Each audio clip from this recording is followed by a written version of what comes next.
제가 할 내용은 이제 삼성병원 지금 말씀하신 것처럼 불면 클리닉의 운동 중재에서 운동 중재를 하는 법을 제가 말씀을 좀 드리려고 해요. 그래서 혹시 아까 그 여기 계신 분 중에 어, 운동을 누군가에게 지도를 해본 적이 있다. 손 한번 들어보세요. 한 분, 한 분, 네네, 두 분. 혹시 유준영 선생님, 최문경 선생님 PT 해보셨나요? 아니면 혹시 어떤 거 해보셨어요? 네, 퍼스널 트레이닝 해봤습니다. 기간은요? 기간 한 1년 반 정도, 1년 6개월 정도 했습니다. 최문경 선생님요? 저는 고대구로 병원에서 실습하면서 환자분들 운동 지도했었습니다. 기간 음, 한 2달 반 정도 실습했습니다. 네, 네, 알겠습니다. 어, 네. 우선은 저는 네. 그냥 직업이 사람 운동 가르치는 것 같아요. 네, 그게 제 직업이고요. 그래서 이제 제가 조금 고민을 하다가 아무래도 좀 저 역시 빌드업 된 것 같아요. 저번에 비대면 사업을 할 때도 이제 그 홍 교수님 그 연구원들을 교육을 했는데 그때보다 조금 더 내용이 탄탄해진 것 같아요. 자, 목차를 보면 이렇게 돼 있어요. 코칭론, 헬스케어, 교정운동학, 운동재활 뭐 이렇게 될 것 같아요. 그래서 우선 코칭론은 제가 지금 여기 우측 상단에 띄워놓은 것처럼 코칭 과학이라고 되어 있는데요. 제가 직장 생활하다 처음으로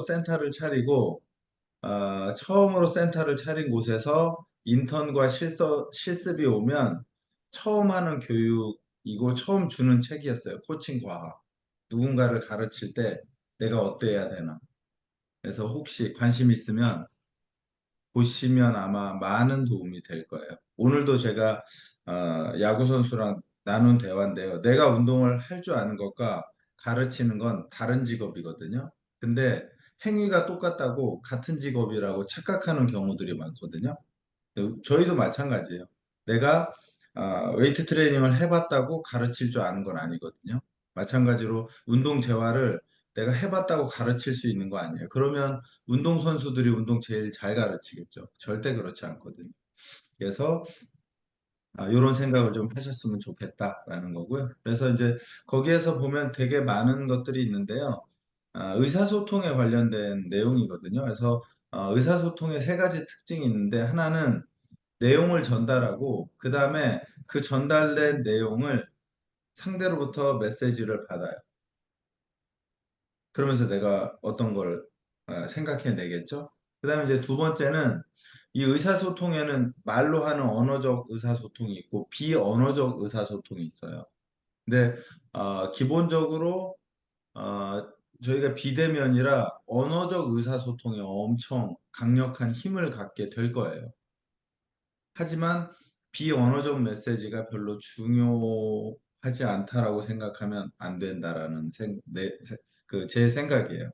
그다음에 이제 세 번째는 내용하고 이모션, 정서적인 의사소통이 필요하거든요. 그러기 위해서는 아까 공 교수님이 뭐 이야기는 했지만 그들이 왜 잠을 못 자는지, 어디가 불편한지에 대해서 최대한 내가 정서적으로 이해하려고 노력을 해야 돼요. 아마 이게 제일 어려울 수 있어요. 왜냐하면 여러분들은 음, 뭐 잘 이해 안 될 수 있으니까 잠 못 자는 거 잠이 부족하지 못 자진 않을 테니까 보통은요. 예를 들면 그래서 최대한 이해하려고 노력해야 된다. 그래서 의사소통의 기술의 발달은 이런 게 있어요. 협조형 의사소통을 구하기가 있고요. 그다음에 자신이 하는 스포츠에 대해서 잘 알기는 이 스포츠는 저희가 운동이라고 생각해도 돼요. 내가 하고 있는 운동에 대해서 좀 알면 되고 그다음에 되게 일관적이어야 무엇인가를 가르친다는 거 왔다 갔다 하면 안 되거든요. 일관적이고 그다음에 정당하며 믿을 만한 정보가 계속 들어와야 돼요. 그래서 사실은 지식적 베이스가 아마 세션을 하면 할수록 계속 더 진행돼야 될 거예요. 그다음에 이제 얘는 조금 비대면이라 좀 어려울 수는 있는데 말과 행동이 일치돼야 되거든요.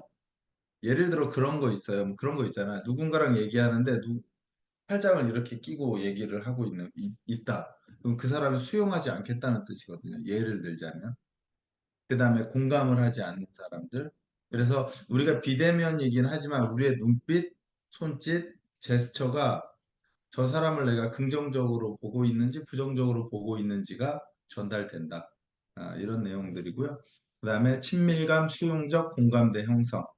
그 다음에 역동적 응변에 능숙해야 되고 개방적이어야 한다. 그 다음에 적극적 긍정적 태도 보여주기. 이런 것들이 의사소통 시에 신뢰감을 주는 거예요. 왜냐하면 신뢰를 주지 않으면 그 다음에 가는 기술적인 능력들은 별로 의미가 없어지거든요. 왜냐하면 사람을 믿지 않는데 그 사람으로부터 나오는 정보를 믿을 가능성은 존재하지 않거든요. 그래서 이제 뭐 긍정적인 태도로 의사소통하려면 칭찬과 보상을 통해 원하는 행동을 강화시키는 우리가 해야 할 것들이에요. 그러니까 꼬셔야죠. 어떤 방식을 선택하든. 근데 그런 거 있어요. 이게 물론 저는 선수 트레이너도 했지만 꼬시지 않아도 잘 오는 사람만 내 회원이다 생각하면 큰일 나요. 그 사람은 내가 아니어도 누구랑도 잘하거든요. 그래서 내 회원이 될 수가 없어요. 진짜 내 회원은 하기 싫어하는 사람을 내가 어떻게든 하는 공간으로 끌고 들어왔을 때 내가 관리하는 회원이 되는 거죠. 그다음에 뭐 그러면 안 되겠지만 비아냥거리거나 인간적인 모멸감을 조심해야 되겠죠. 그다음에 과도하게 긍정적인 부분만 강조하는 것도 그 사람의 행동을 바꾸는 데는 좋지 않아요. 그 다음에 할 수 없다는 것보다 할 수 있다는 것을 강조해야 되고요. 문제점보다 해결에 초점을 맞추는 단어들, 뭐 이런 것들을 선택적으로 써야 해요. 되게 제가 볼 때 쉬운 일은 아니에요. 제가 이제 이런 얘기 하면서 그런 말 많이 하거든요. 아마 여기서 코칭론에서의 의사소통이 잘 되면 가족끼리도 의사소통이 잘 될 거고요. 가장 가까운 사람들, 부모랑도 의사소통이 잘 될 거예요. 그래서 아까 말씀드렸듯이 저희가 언어적 의사소통을 하지만 모르겠어요. 저도 지금 제가 말을 하고 손짓을 하고 눈빛을 보내는 것들이 다 비언어적인 것들이에요. 근데 언어적인 힘을 갖기 위해서는 비언어적인 의사소통이 굉장히 중요해요. 그래서 비언어적 의사소통에 대해서 이게 전체 의사소통의 대략 70%를 차지한다고 해요. 그래서 여러분들이 사람을 만났을 때 사실은 그 사람의 문장을 믿는 게 아니라 그 사람의 비언어적 의사소통을 통해서 믿는 거예요. 그래서 그런 것들이 좀 거기서는 이제 아까 말했듯이 제스처, 손, 온몸의 움직임, 그다음에 눈동자의 움직임, 뭐 이런 것들, 그다음에 신체적인 특징, 그다음에 체격, 몸매, 키, 뭐 이런 것도 포함돼요. 예를 들면 제가 집중할 때 저 한번 보세요. 지금 이렇게 하면 제 정면이죠. 맞나요? 제 시선이 정면이죠. 보통 네, 사람이 집중할 때 맞습니다. 이렇게 정면을 보거든요. 근데 부정적일 땐 이렇게 봐요. 어때요, 제 눈빛? 날카롭죠? 날카롭지 않아요? 그래서 어떻게든 두 눈을 동시에 그 사람을 맞추는 연습을 해야 돼요. 그래서 이제 이런 것들이 필요하고요. 그 다음에 이제 저희는 불가능하지만 신체적 접촉, 등을 두들겨 준다든지, 뭐 이렇게 뭐 어깨를 이렇게 툭툭 쳐서 뭐 응원을 해준다든지 이런 것들 필요하고요. 그 다음에 이제 목소리의 특징은 목소리의 톤, 말하는 속도, 리듬, 억양. 왜냐하면 여러분도 수업을 듣잖아요. 이게 동일한 높이와 리듬으로 이렇게 하면 졸려요. 이렇게 하다가 중요해지면 목소리 톤과 이게 쭉 끌어올라가는 거죠.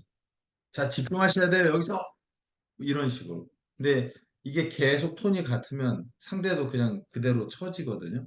이런 것들이 좀 필요하고요. 그다음에 상대방과의 거리, 그다음에 몸의 위치나 자세.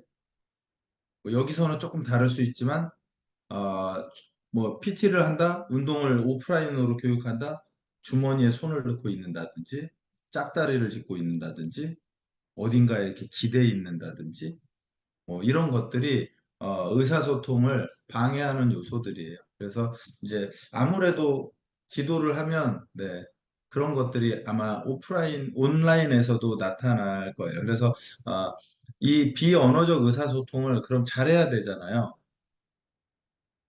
이건 제가 정확히 모르겠는데 이걸 잘하려면 제가 그 사람을 완전히 공감해야 할 것 같아요.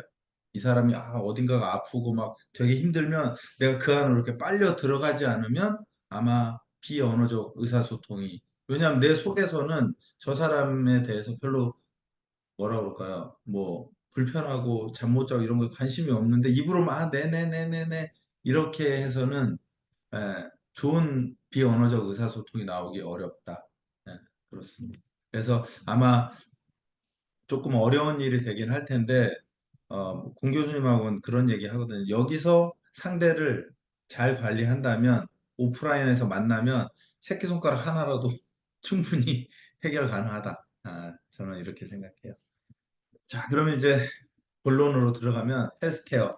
저희는 건강 관리를 할 거거든요. 그래서 헬스케어를 시킬 거고요. 그래서 뭐 운동의 어떤 뭐 장점 보면 캔서, 패트, 그러니까 피로를 떨어뜨리고 피지컬 컨디셔닝을 끌어올리고 뭐 이제 이런 일들이, 그래서 결국엔 삶의 질을 높인다. 이제 이게 운동을 우리가 시키는 이유예요. 그래서 헬스케어를 볼 때 제가 자주 쓰는 건데요. 휴먼 바디 올간 시스템이라고 해서 우리가 12개의 올간을 관리하는 사람들이다. 하지만 저기서 직간접적으로 직접 할 수 있는 것도 있고 간접적인 것도 있거든요. 저는 그래서 직접적인 걸 관리해서 간접적인 것까지 영향을 미치게 만드는 게 우리가 해야 할 일이다. 그러면 아주 간단하게 여기서는 우리가 직접 관리할 수 있는 건 근육, 그죠? 근육, 그다음 근막, 예를 들어서 움직이니까 신경, 뭐 그다음에 예를 들어서 뼈는 근육과 근막에 의해서 움직이니까 이런 연부 조직들을 움직이게 해서 그 안에 있는 내과적인 것까지도 연결이 될 거다. 저는 그렇게 생각해요. 그래서 이제 사실은 저도 공 교수랑도 뭐 이런저런 연구를 하지만 아, 내분비계가 근골격계에 의해서 어떤 영향을 미치는지 전 되게 관심이 많거든요. 그리고 생각보다 그 관계가 되게 깊다는 것도 최근에 계속 배우고 있는 중이고요. 그래서 이렇게 저희가 컨셉을 잡고 있습니다. 자, 그다음에 이제 우리가 주로 해야 할 일이 교정 운동, 운동 재활 파트예요. 그래서 기본적으로 근육의 불균형은 자세 결함에서 생기거든요. 근데 잠시만요.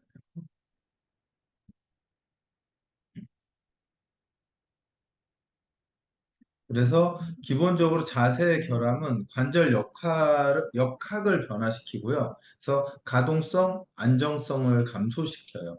그래서 이게 과도한 하중의 스트레스가 어느 위치로 쏠리게 되는 문제가 있고요. 그게 염증을 만들고 그 염증이 통증, 부상을 만들어요. 통증과 부상이 생기면 딛거나 체중을 지지하면 내가 통증이 생기니까 움직임에 보상작용이 생겨요.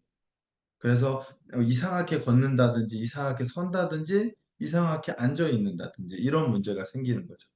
그래서 기능장애 요소를 보면 변형된 길이와 장력의 관계가 있고요. 그 다음에 변형된 짝힘의 관계가 있고요. 그 다음에 변형된 관절 운동에 문제가 있어요. 근데 변형된 길이 장력은 주로 주동근과 기랑근의 문제예요.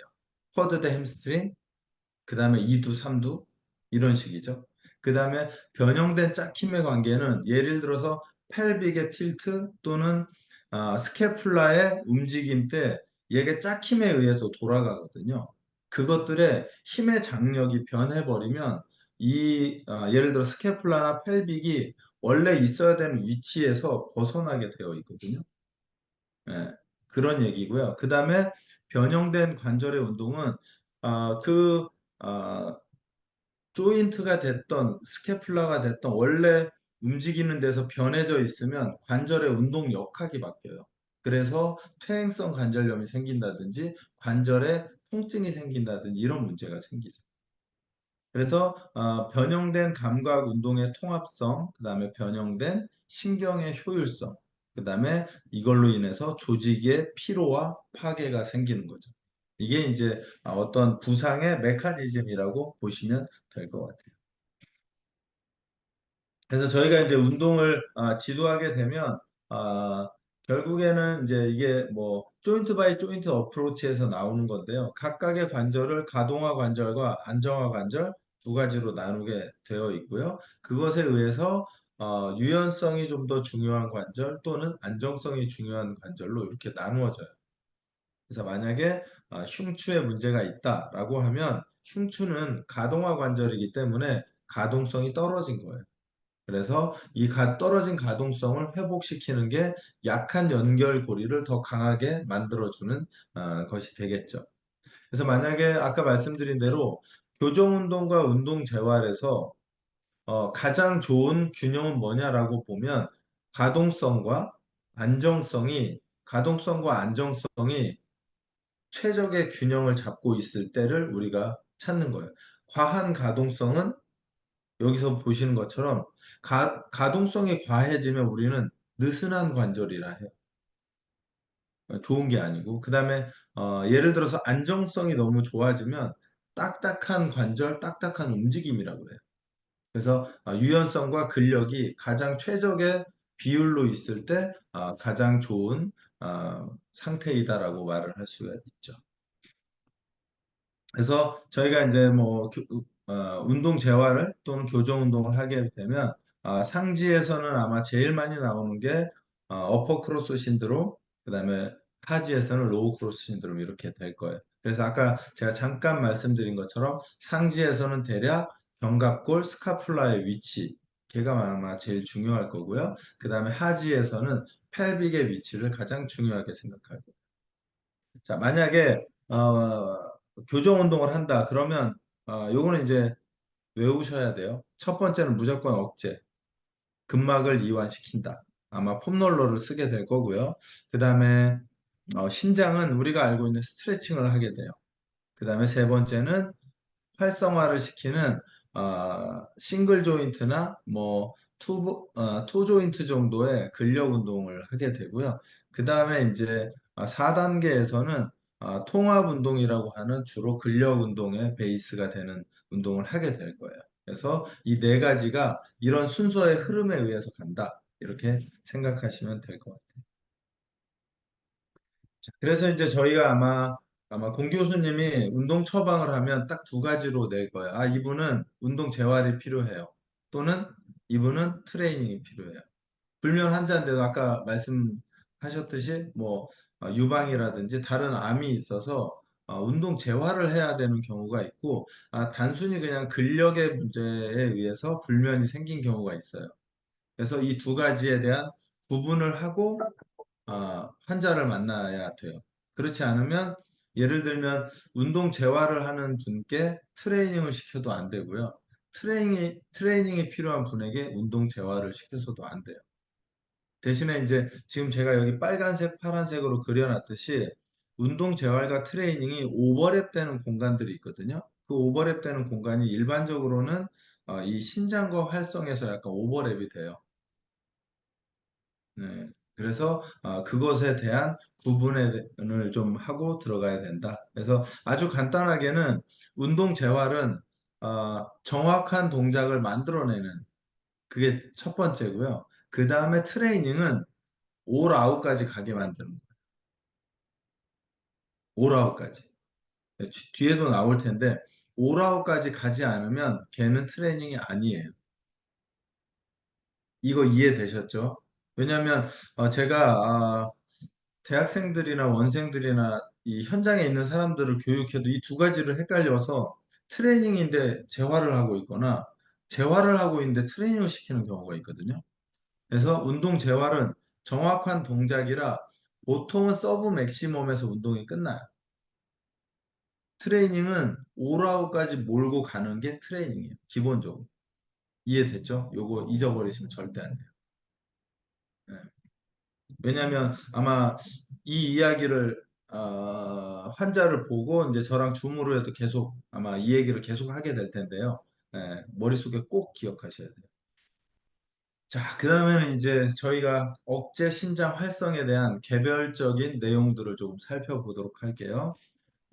보통 억제는 소프티슈 세라피라고도 해요. 모빌리티, 얘는 프리헵에 있는 내용을 가지고 왔고요. 그래서 거의 모든 사람은 상흔, 상처, 봉화, 뻐근함에 대한 경험이 있다.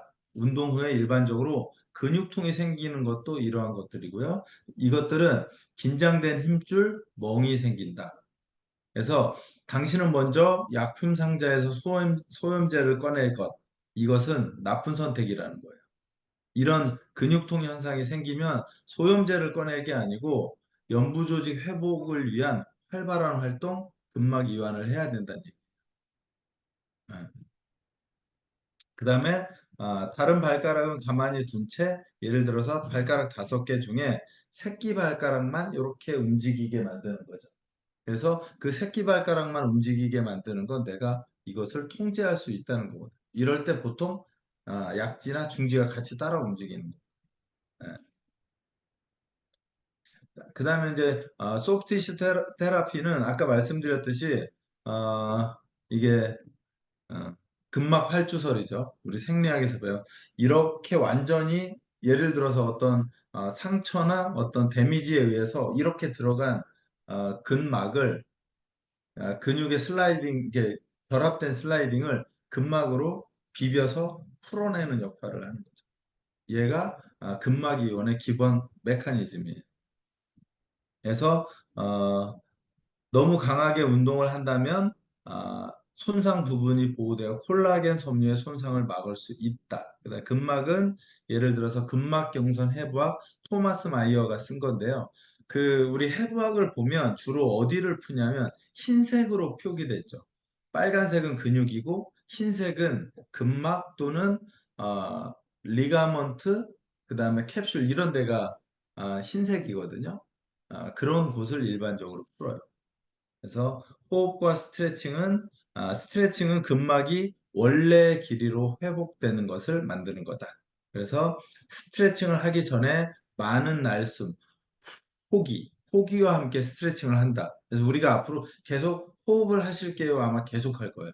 근데 이 호흡은 기본적으로 내 몸에 힘을 빼는 동작이에요. 그래서 힘을 빼세요는 별로 좋은 코칭은 아니에요. 힘을 빼게 만들려면 호흡을 내뱉으세요 라고 하는 말이 훨씬 더 효과적이에요.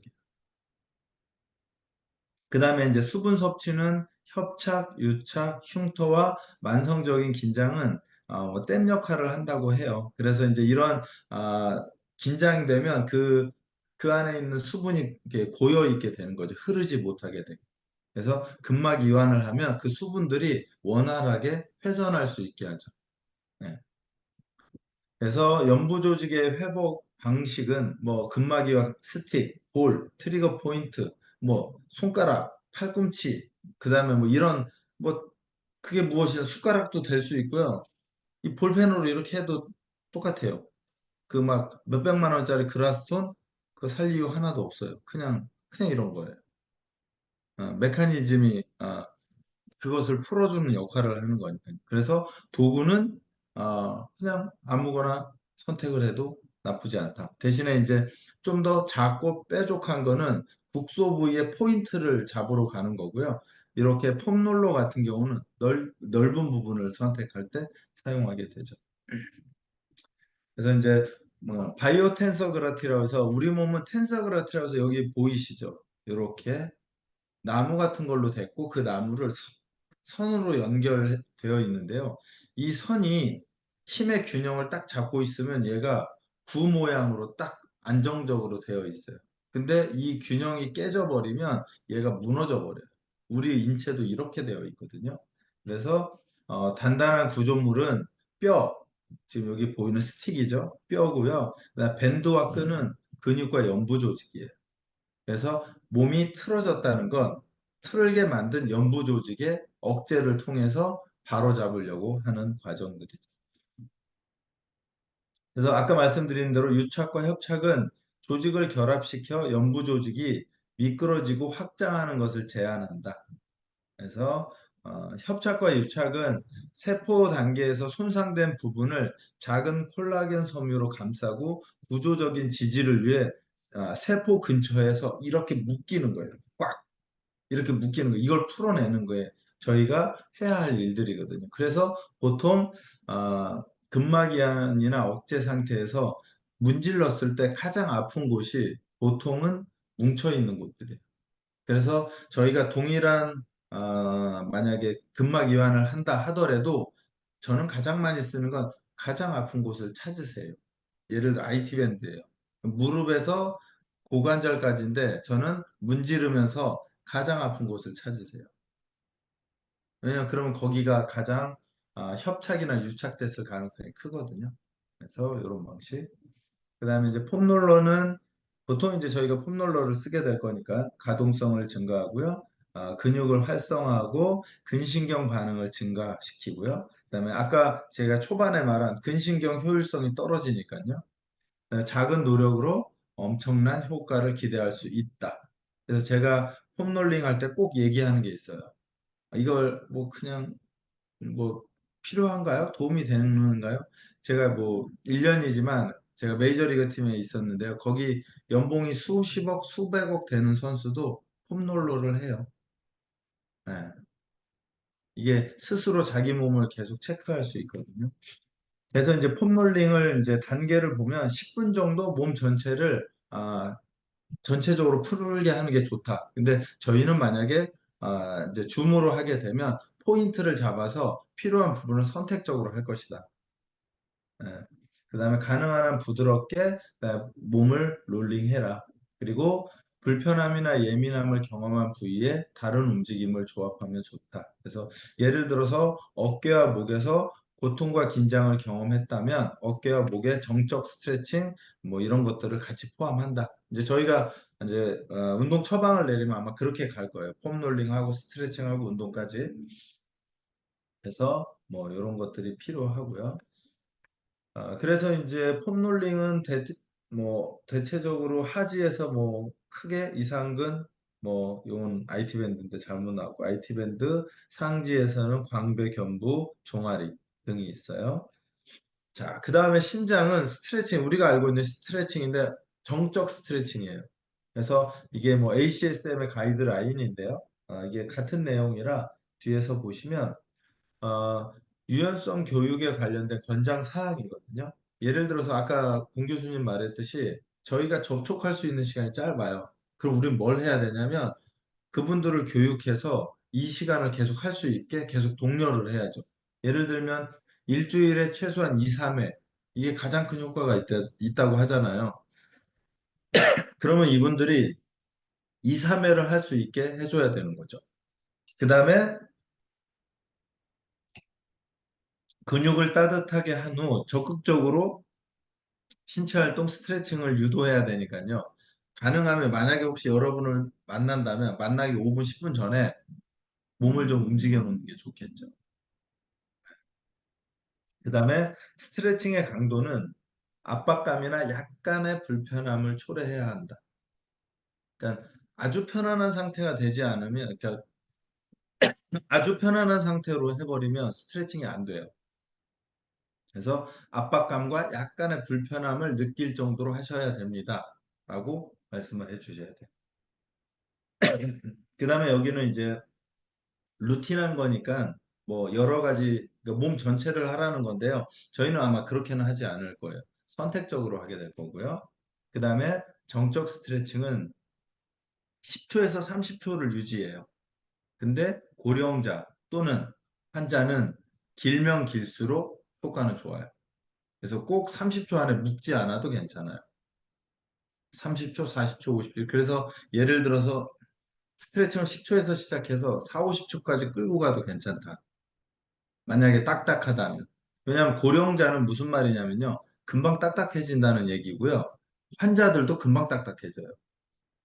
그래서 우리가 체육 쪽에서 일반적으로 배운 10초는 정상인을 기준으로 했을 때예요. 그래서 이게 두 개가 다르다. 그래서 뭐, 네. 밑에 거는 뭐 비슷한 내용들이고요. 그래서 스트레칭도 세부적인 거는 이제 저희가 오늘 끝나면 아마 제가 과제를 드릴 텐데 폼롤러 스트레칭 이제 근력 운동을 드리게 될 거예요. 뭐 이렇게 동작이 있습니다. 그래서 지금 저희가 크게 보면 폼롤러 스트레칭 이제 간단한 근력 운동이 있는데 우선 여러분들이 모든 걸 다 해봐야 돼요. 해서 그 느낌을 내 것으로 만들어서 얘를 적용하는 과정으로 갈 거니까요. 그래서 한 번씩 다 해봐야 한다. 그래서 뭐 스트레칭이 여러 가지 있고 아마 저희가 동영상으로 줄 건데요. 그러면 아, 그 동영상에 여러분이 대본을 써야 돼요. 어떻게 내가 말을 해서 왜냐하면 말로 해서 이 사람을 눕힐 건지 안 칠 건지 뭐 이런 걸 선택해야 하잖아요. 그러면 대본을 쓰면 그 대본에서 이제 그 얘기 조금 이따 다시 할게요. 자, 그 다음에 이제 마지막 억제, 신장, 활성으로 왔거든요. 활성화는 일반적으로 코어 활성화를 기본으로 하고요. 코어 활성화에서 기본은 할로잉하고 브레이싱이에요. 아마 혹시 이런 수업 들어보신 분들은 아실 수도 있겠지만, 할로잉은 호흡을 이렇게 필라테스 쪽에서 이렇게 내뱉는 동작들로 인해서 코어를 액티베이션 해요. 그래서 얘네들을 로컬 근육을 강화시킨다라고 하고요. 그래서 여기서 또 보이는 것처럼 재활의 초기 단계에서 많이 써요. 그 다음에 브레이싱은 일반적으로 무거운 무게를 들 때 호흡을 딱 잠그는 동작들이거든요. 이렇게 잠그는 동작. 그게 보통은 브레이싱 동작들이에요. 그래서 할로잉은 이 드로잉이라고도 하는데요. 지금 보시는 것처럼 속근육을 수축하고요. 그래서 로컬 근육, 횡격막, 골반 기저근. 그래서 기본적으로 횡격막하고 골반 기저근은 호흡을 뺀 나머지로 운동을 시킬 수가 없어요. 그래서 호흡을 정상적으로 하지 않으면 횡격막, 그 다음에 골반 기저근 또는 다혈근, 복행근, 복강내압 상승은 호흡을 하지 않, 그러니까 호흡은 다 하죠, 누구나. 정상적인, 그러니까 여기서 말하는 할로윈을 하지 않고서는 저 근육들을 강화시키기 어렵다. 그래서 할로윈 운동을 해야 돼요. 그래서 아마 저희가 활성화 운동에 들어가면 계속 호흡 내뱉으세요 또는 이렇게 호흡을 뱉으세요라는 말을 막 계속 하게 될 거예요. 그래서 뭐 지금 뭐 저도 그렇지만 운동하면 조그만 컵이나 머그컵에 물을 갖다 놓고 물을 자주 드시게 해야 돼요. 왜냐면 입으로 계속 공기를 내뱉으니까 입이 계속 말라. 그래서 물을 갖다 놓고 먹을 수 있게 해주면 좋고요. 그래서 이렇게 로컬 근육이 수축을 하면 척추 분절의 강성이 증가하니까요. 척추체 있죠. 이 척추체 하나하나가 단단해져요. 얘네들이 모이면 척추 분절이라고 하거든요. 그 척추 분절 자체가 강해져요. 얘를 할로잉, 드로잉 기법이라고 해요. 얘가 저희가 활성화 운동을 할 때 무조건 시켜야 돼요. 대신에 브레이싱은 안 돼요. 아마 저희가 브레이싱을 시킬 일은 없을 거예요. 그래서 그분이 운동을 하는데 호흡을 멈춘다? 금기예요. 금기 사항이. 이해되셨죠? 왜냐하면 저 브레이싱은 저희가 막 스쿼트 막 150, 200 들 때 호흡을 딱 잠그는 동작이라 나중에 뭐 그런 분이 있을 수도 있겠죠? 뭐 하지만 거의 없을 거예요.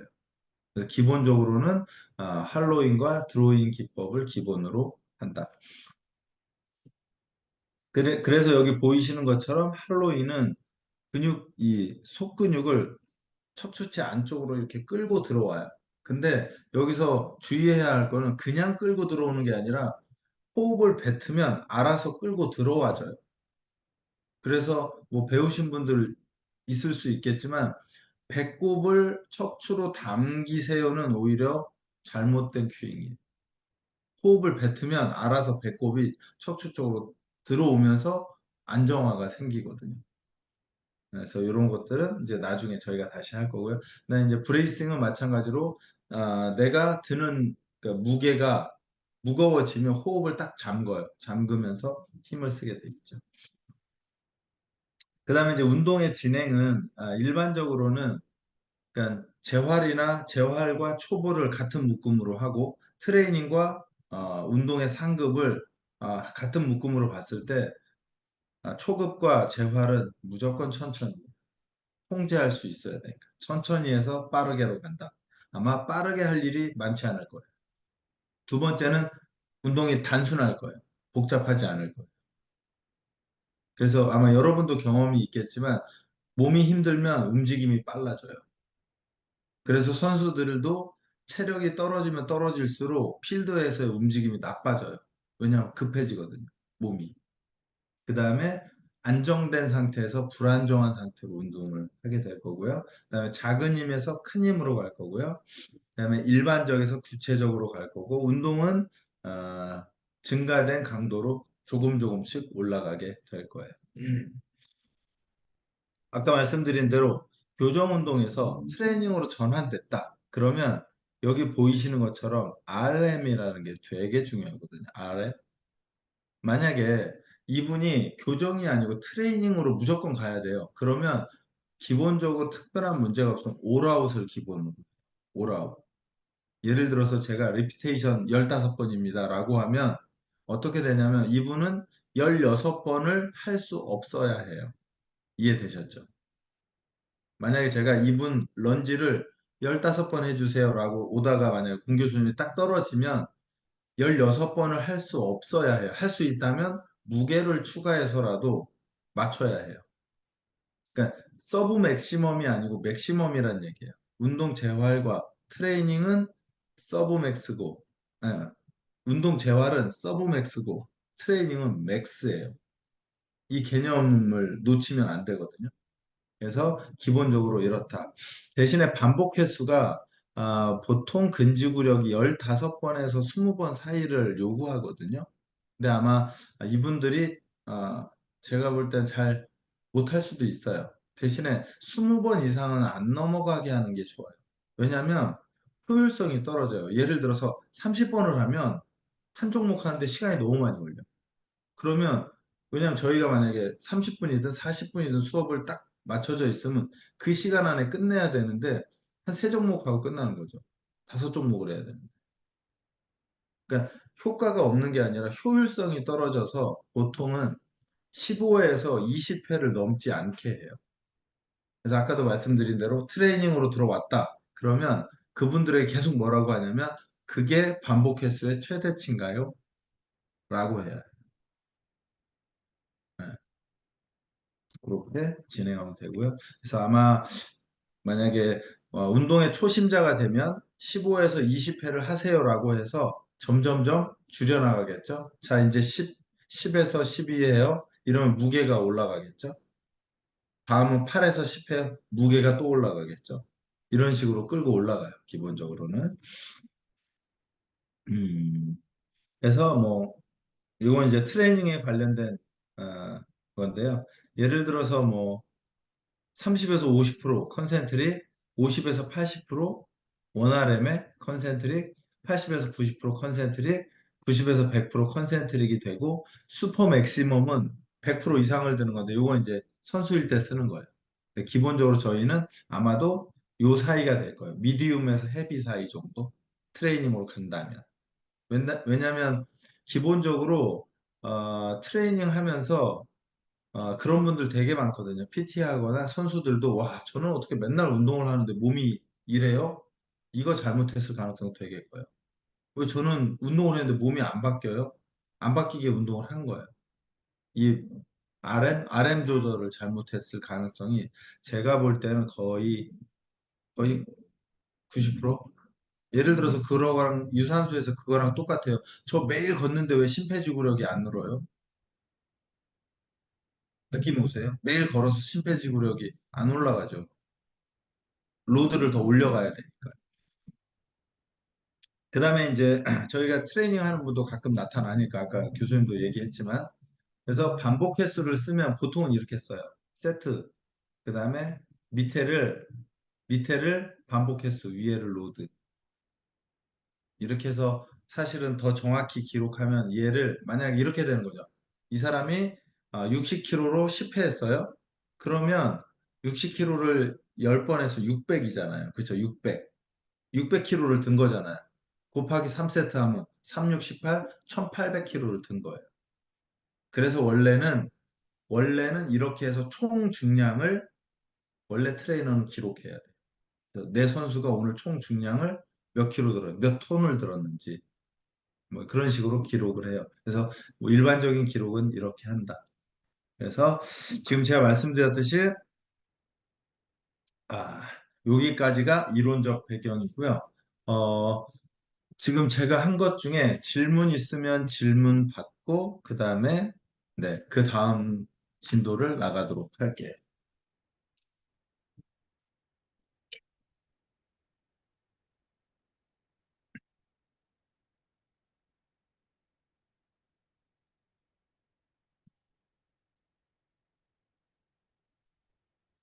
다 이해되셨나요? 어려워요? 어려우셨나요? 어떠세요?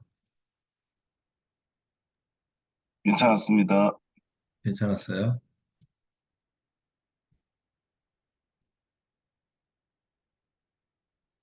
질문이 없으면, 음, 우선 뭐 제가 다시 한번 간단하게 정리를 하면, 억제, 신장, 활성, 우리는 이 세 개를 가지고 할 거다. 그래서 아마, 제 강의 자료 화면 보이시죠? 아마 공 교수님이 오더를 내면 이분은 운동 재활이 메인이고 트레이닝이 서브입니다. 그러면 메인을 중심으로 가는 거고 서브를 붙여가는 거예요.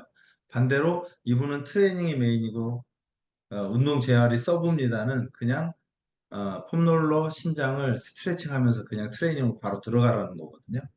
이 컨셉은 기억하셔야 되고요. 음, 그 다음에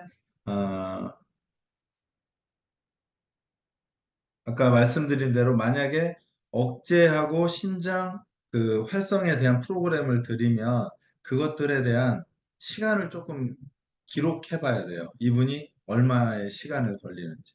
그래서 대략적으로 그 시간 배분이 만약에 시간 배분이 어디 있어? 억제 신장 쪽에 많은 시간이 있다면 그분은 일반적으로 재활을 하는 분이고요. 그 다음에 활성화랑 통합 쪽에서 운동을 많이 한다면 트레이닝에 가까운 분. 그렇게 개념을 잡으시면 되고, 음, 그리고, 뭐, 높아심에 다시 한번 말씀드리는데요. 제가, 제 경험상 내가 관리하기 쉬운 회원은 남도 관리하기 쉬워요. 그래서 그 회원은 내 회원이 될 가능성 없어요. 왜? 그분은 어디 가도 다 편하게 다 소통하거든요. 운동도 같이 하고. 약간 속된 말로 까탈스러운 사람을 안 까탈스럽게 하면 그분은 내 사람이에요. 그래서 이렇게 생각하시면 되고 좀 어려울 수도 있지만 그렇게 생각하시면 해야 할 이유가 충분해요. 예. 전 그래서 개인적으로는 뭐 저 처음 와서 이렇게 이야기할 때 저한테 확 들어오는 사람보다 약간 이렇게 경계심으로 이런 사람 좋아해요. 그럼 제가 딱 경계심으로 들어오면 그 눈빛 내가 꺾어주겠어. 이런 느낌. 음. 눈동자 이렇게 밑으로 내려가게 만들어줄게. 약간 이런 느낌. 그래서 아마 처음엔 좀 어려울 거예요. 근데 어, 저는 이게 그 어떤 학문보다 경험이라는 노하우가 많이 필요하다고 생각하거든요. 그래서 많은 사람을 접하고 많은 사람을 경험하면 내가 어디에 나가서 그런 사람 만났을 때 내가 경험한 능력치가 있으니까 상대가 가능해지거든요. 그래서 네, 그렇게 생각하고 하시면 될 것 같고요. 아마 제가 음, 아마 공 교수님하고 조금 상의를 해서 아마 억제 신장 활성의 운동들을 선생님들한테 던져줄 거예요. 그러면 그걸 직접 해보고 정리를 해서 아마 이제 다음 주부터 발표를 해주시면 제가 얘를 어떤 방식으로 정리할 때 가장 좋은지, 그 다음에 어떻게 하는 게 제일 좋은지를 말씀드리면 이제 여러분들끼리 이제 회의를 하든 뭘 해서 여러분들 것을 만들어야 돼요. 지금 제가 떠든 건 제 거거든요. 보통 내가 떠들 수 있어야 내 거니까. 그래서 여러분의 폼롤링의 노하우를 만들고, 여러분의 스트레칭 노하우를 만들고, 여러분의 어, 활성화 운동 노하우를 만드시면 돼요. 제가 이런 교육할 때마다 항상 얘기하는데요. 노하우는 제 경험상 뺏을 수가 없어요. 내가 해서 얻는 수밖에. 근데 자꾸 이게 노하우를 얻으려고 하니까 이게 약간 귀동냥으로 안 돼요. 제가 볼 때. 내가 하고 느끼고 정리해야 되게 되거든요. 아마 그런 작업을 하시게 될 겁니다. 네, 저는 다 된 것 같아요, 공 교수님. 시간 기가 막히죠? 3분 남았어요. 지금 제가 단톡방을 만들었거든요. 그래서 강의 자료 같이 공유하면 될 것 같고, 그 숙제는 동일한 걸 같이 진행을 하는 건가요, 선생님? 그렇게 해야 좋을 것 같아요. 저희 그 동영상에서 셀렉해서 예를 들어서 딱 셀렉해서 단톡방에 뿌리면 선생님들이 해보고 정리해서 어 이건 제 시간이잖아요. 제가 맘대로 쓸 수 있죠. 어떻게 할 거냐면요. 제가 운동 몇 개를 동영상으로 드리면 다 해서 정리해 보시고요. 그러면 지금 여기 들어와 있는 분 중에 무작위로 뽑기를 해서 딱 뽑으면 그분이 발표를 하는 거예요. 네, 저 이런 거 좋아해요. 약간 변태 같은 거. 그래서 딱 해서 뽑고, 그러면 그거에 대해서 여러분들끼리 다시, 뭐가 잘 됐고, 안 됐고를 이렇게 얘기하면서, 이렇게 디벨롭 해 가는 거예요. 그럼 걔가 딱 하나 만들어지면, 이제 그 틀대로, 왜냐면 틀이 하나 만들어지면, 저는 뭐 항상 그런데, 틀이 만들어지면 그 다음 거는 안에 내용만 바꿔버리면 되거든요. 근데 보통은 틀을 안 만들고 자꾸 내용을 계속 쓰거든요. 저는 반대예요. 무조건 틀부터 만들어야 돼요. 폼롤러면 폼롤러 틀 딱 만들고 거기에 들어가야 될 단어는 그 행위에 따라서 바뀌면 되는 거죠. 그래서 아마 그렇게 작업을 해 나갈 거예요. 그래서 내용은 요거는 홍 교수님하고 조금 상의를 해서 어떤 게 들어갈지는 조금 고민을 좀 하고요. 방식은 아마 억제 신장 활성까지 쭉 그렇게 갈 거고요. 그래서 여러분들이 어떻게 느낄지 모르겠지만, 어, 우선은, 어, 운동을 잘 지도를 하고, 그 다음에 이제 지금 저희가 로직에 의해서 운동이 내려오잖아요. 잘 지도하면 그 위에 거는 순차적으로 알아갈 수 있어요. 그래서 우선은 그 지도하는 것에 조금 집중을 해서 뭐라 그럴까, 도장 깨기 하듯이, 나 이제 지도 마스터니까 빨리 그 다음 거, 그러면 저희는 그 다음 거를 드릴 준비가 되어 있어요. 됐죠? 선생님들 질문 없으십니까? 1분 남았습니다.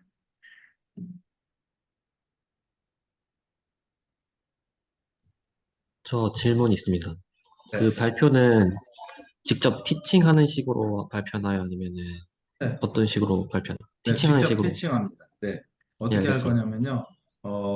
다음 시간에는 선생님들이 움직일 수 있고 폼롤러를 가능하면 준비해 주시면 예를 들어 최문경 선생님이 유준영 선생님 지도해 주세요.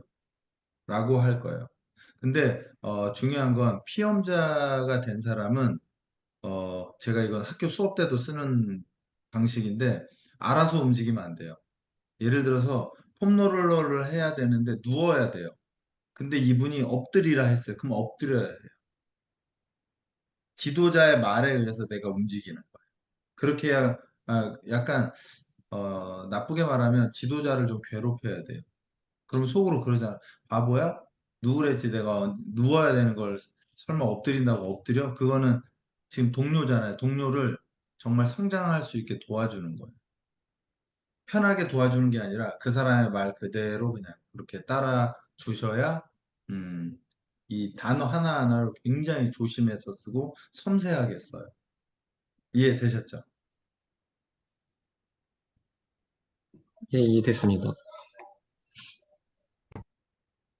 역할놀이라고 생각하시면 돼요. 역할놀이. 제가 제일 좋아하는 거. 학교 수업할 때 이렇게 해서 그 피험자가 막 알아서 움직이면 감점이에요. 시킨 대로 안 했으니까. 네.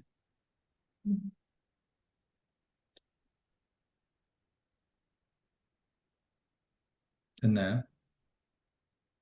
이게 왜냐면 비대면으로 환자를 직접 만나야 되는데 이게 줌이나 핸드폰으로 하게 되는데 이게 거리감이라든지 그다음에 핸드폰 놓는 위치라든지 이제 이런 것들 때문에 지금 이 줌 현 상황에서 서로가 서로한테 지도를 해보고 뭐 핸드폰 어떻게 놔야 돼 이런 것까지 가야 되기 때문에 동작을 보는 것까지 가야 돼서 직접 많이 실습을 많이 위주로 하게 될 것 같습니다. 그래서 뭐 공간들 같은 경우는 이제 요게 동작이 만약에 폼롤러가 들어간다 그러면은 좀 그 공간이 가능한 공간에서 해주시면 좋을 것 같습니다.